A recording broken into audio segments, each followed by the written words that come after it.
and gets to walk a lot, all right, sign him up. If he's fat, at least we know he can roll. So how fast can he roll?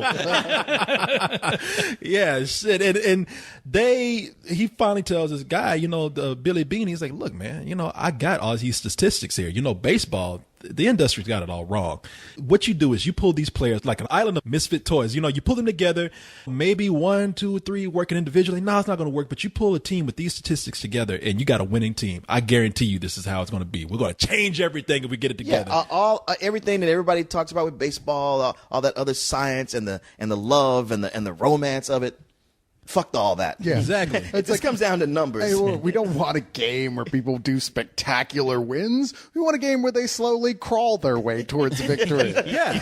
Hey, man. You know how baseball is considered to be boring? No. Paint drying is boring. Baseball is a snooze fest, and I got a way to make it even slower. Make it snooze. We'll win. Everyone will fall asleep by the time we do. But. Yeah, we're gonna hire this one-eyed, three-legged cat right here. No, what? No, just trust me on this, okay? Yeah, there's a guy man. Statistics. There's a guy in a wheelchair who can haul a lot of ass on that field. So let's get him. And a Chinese man who can't see shit. But we're gonna get to the World Series, and we're not gonna run there. We're gonna get walks there. Yeah, exactly. We got a blind guy. The ball bounces off his head every time. Every time, hey, that's first base. Every time. Just trust me, man. And this is the story about how they did change the industry. I mean, the Oakland A's during the time, which was the early 2000s, 2001, 2002, they went on a winning streak that everybody during that season said was not possible. They never gave this team a chance. They just said, this is insane. What they've put here is a disaster. Statistics is not baseball. It all comes down to athletic agility. And after the winning streak and setting records, they proved the industry wrong. And people actually kind of use these statistics now when it comes to putting their players on a roster. And this film here, what really makes it is that it's like baseball too. I mean, the movie moves at a certain pace, which is slow.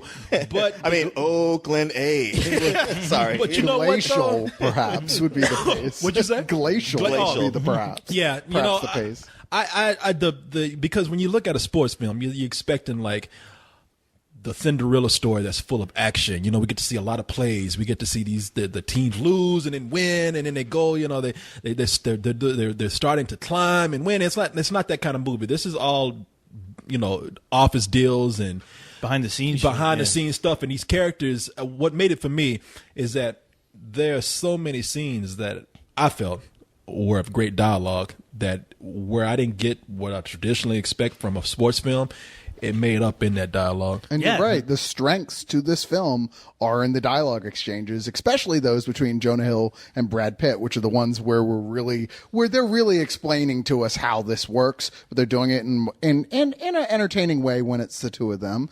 But it's just the fact that's not even really the problem. The problem is there's only one character in this whole film that we know anything about as a human being, and that's Brad Pitt's character. And even then, we barely know anything about him. I mean, why should I root for him? Why should I care? You're just watching some guy who's trying to make the game more boring so that he can win, right? And then there's no reason for us to care. We don't know any of the players, really. We don't even know anything about Jonah Hill. We couldn't even remember his damn name. Well, I would go even further. I mean, Cyrus, you don't know your movie science, because the reason we care about Brad Pitt is because he's handsome. Well, that. but the thing is, he is kind of dreamy, to be fair. but also in talking about how we don't know anything about him, there is an issue that gets brought up about how the way things went wrong with his career. It's almost like he's got a chip on his shoulder, where even like the one guy who's like, mad at him, his antagonist, is saying like, hey man, just because things went wrong for you, don't take it out on baseball. That's something that really could have been explored, to delve it into what's his motivation outside of everything else that's going on. And yet they don't really touch on that. See, I thought they did in a very subtle way. I mean, I thought the whole movie touched on that throughout, even at the end. A little too subtle for me. Well, there was that subtext at the very end that's brought into it because, once again, I like the end because the movie goes someplace that, like, because of what you're set up by watching previous baseball films, you really don't expect it to go where it does, especially knowing the little bit I know about baseball. I'm like, oh, this is what's going to happen. Yeah. And then it's like, no, sorry. But I didn't think, I still agree with Leon. I thought that wasn't really an exploration of that. I mean, it just is still more like, hey, this guy he has a problem from early on in life, but that didn't really reflect the ins and outs of that problem. Please, co-host, elaborate, because I think I agree with you more. Yeah, it seemed to me... Why don't you shut up, Corey? Well, if we want to get into it all, no, I mean, honestly, I really dug the Brad Pitt character, and I loved the Jonah Hill character, only because I thought the whole point of the movie was to tell these people who have their ideas about how baseball should be run, basically telling them, no, what we've been doing is not working anymore. And it was two guys trying to it was like, hey, fuck all you old timers, regardless of your egos and everything you think, how this game should be, how it should be played, how it should be won, how we go by picking players. This is an old fucking formula and we need to do something about it. Well, everyone is like, no, I'm very comfortable in my place. This is how things should be going.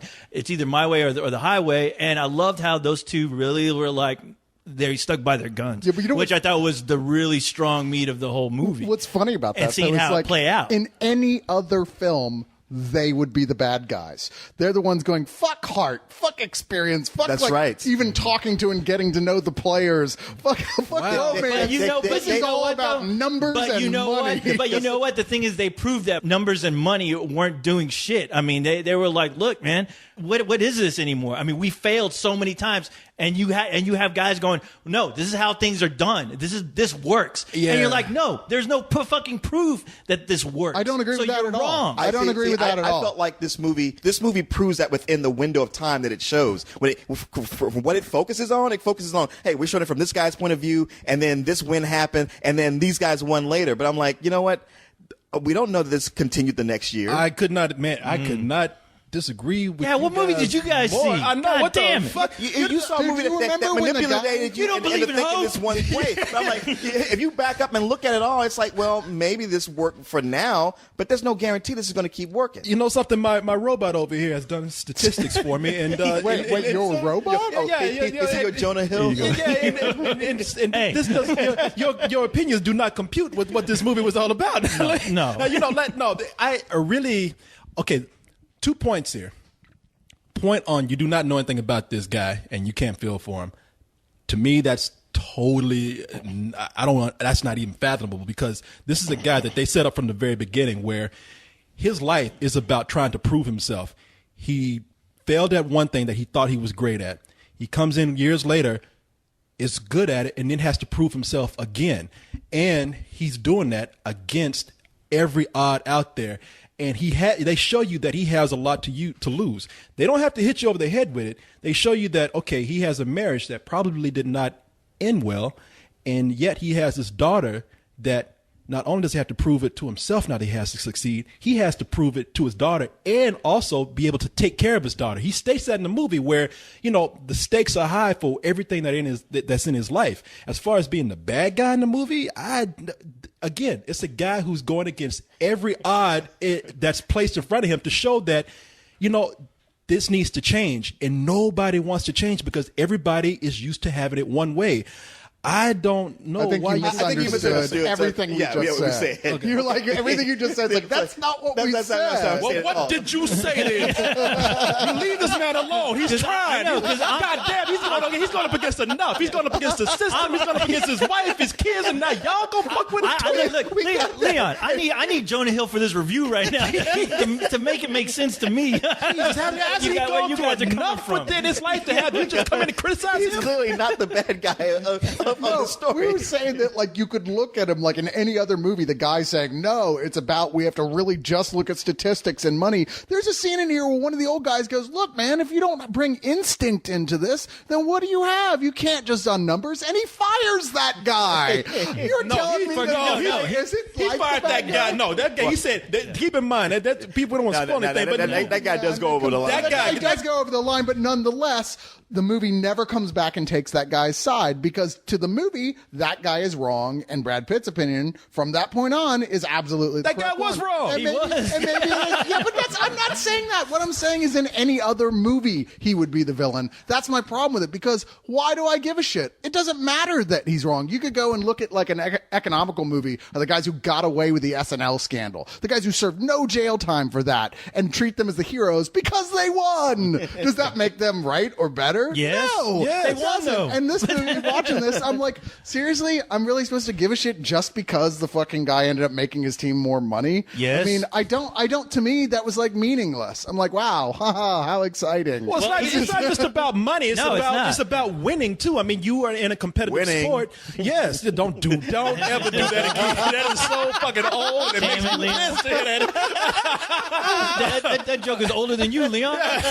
No, it's You a gotta have competitive sport. heart. And these people Winning is one thing, they're out but there if to there's, win. You know, there's no emotion behind it. There's no heart behind it. We don't even know anything about the players who are winning. Then who gives a I think shit? there's plenty of heart Yeah. behind this. I just think that and again, it's in a way that's a little more subtle and subdued than your average sports film. And look, I agree. Some people are not going to like that.